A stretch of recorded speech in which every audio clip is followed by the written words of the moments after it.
he's amazing because he's able to operate without the elements that most elite throwers have.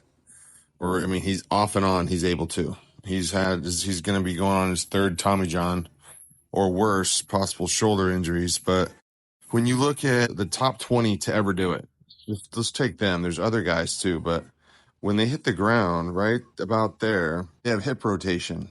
He has late arm cocking, but he also has late hip rotation. So you see some hip. There is after he hits the ground, the hips do slightly rotate, but then from there, his hips aren't open fully. So you have to look when he opens his hips, which is right about there. You're seeing some pretty decent hip rotation as far as his hips being open. When their hips are open, where's their trunk?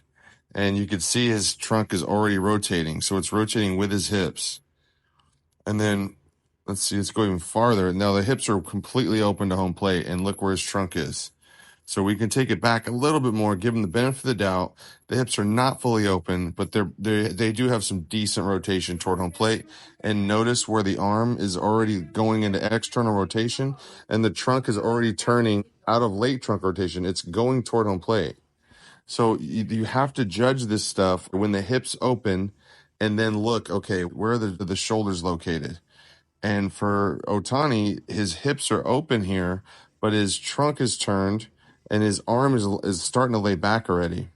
Another thing you may notice, look at how much the front knee moves. Here, I'll replay it.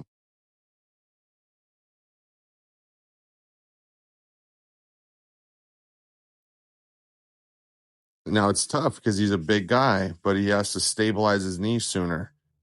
If he stabilizes his knee sooner, his hips would rotate better.